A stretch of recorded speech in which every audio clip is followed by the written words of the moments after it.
Names on a Wall, A Visit to Millsaps by Boyd Campbell.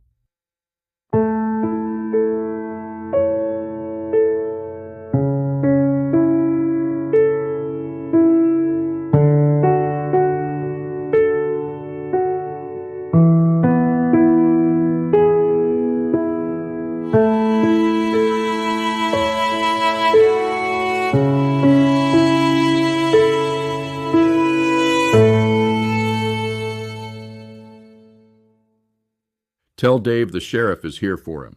One day, David Woodward will get in trouble because the sheriff really will be there for him, and he'll think it's me again.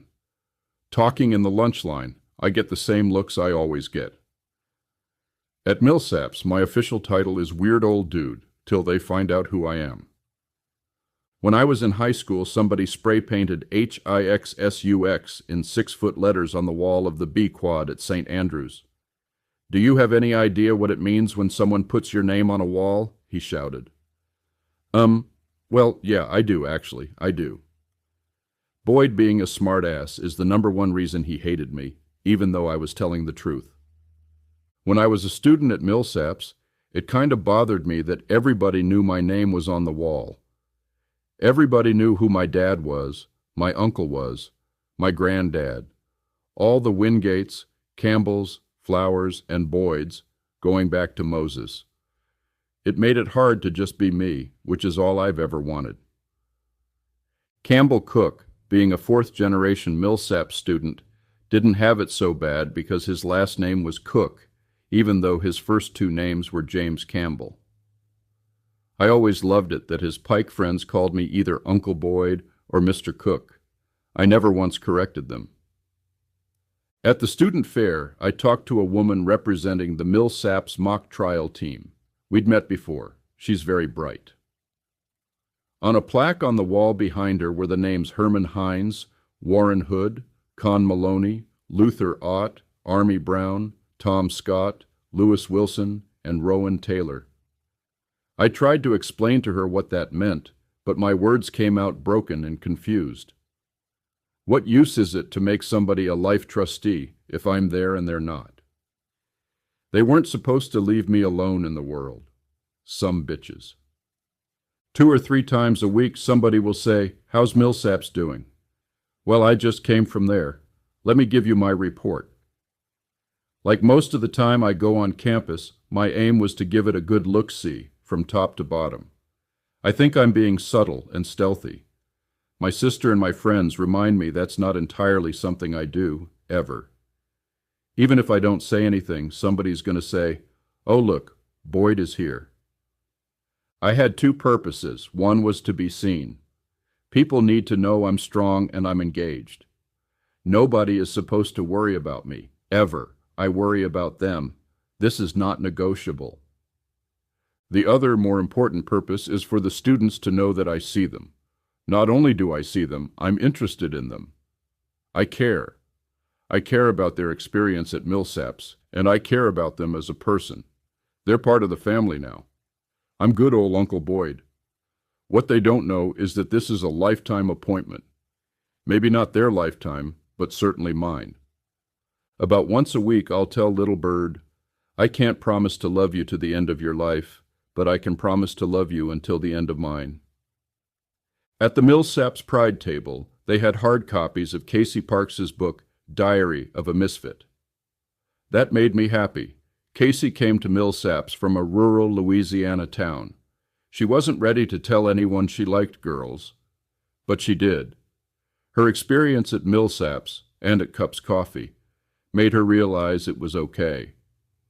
She wrote a book, telling her story, the story of her at Millsaps, and the story of a man who was born a woman, where she was born. I thought Sam and Henry would have a table for the performing arts dept, but they got their schedules crossed. Jasmine Brewer was there, though, so same thing.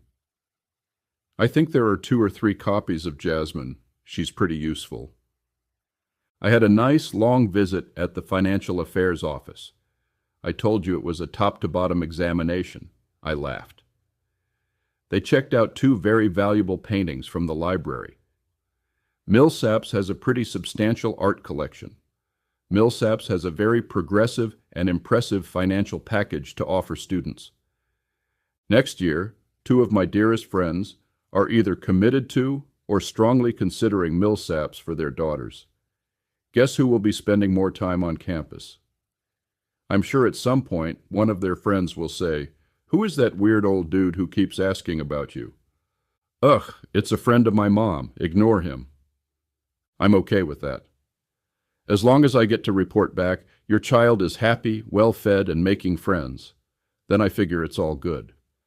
As far as food goes, you can't imagine how good the food is now. No more poppy seed bread or onion bread, or 57, pick up this damn Club Samick 57. Waiting for my ride to come, I saw Larry's house. My heart stopped. Then I could hear it beating in my ears. I keep post-it notes in my backpack.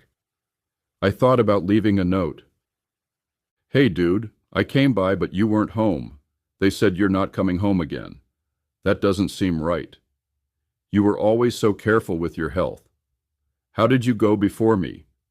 She doesn't know it, but I check on Anne quite a lot. She doesn't have to know I'm checking for me to check. I'm sure she'd tell me not to. I do not care even a little. Catherine gets younger every year, Brent too. You can't imagine how much weight he's lost. You can't imagine how much weight I've lost. God damn it, Larry, why aren't you here? I miss you, you know, I really fucking miss you. We had that call about Bob Heron and I thought things were great, and then... The school is getting better every day. Jackson is getting better every day, despite all the damn Democrats. Anne keeps saying she's going to retire, but she doesn't. Kirsten is feeding your cats, all 97 of them. Crazy old cat dude with more guns than El Chapo. I changed my mind. I don't miss you, not at all. Unfaithful bastard. Who needs you? I love you. I don't know when we'll meet again, hopefully not too soon. Always ABC. Names on a wall. I've become accustomed to it. Sometimes it's all I have left. A Boyd Campbell is a reader-supported publication. To receive new posts and support my work, consider becoming a free or paid subscriber.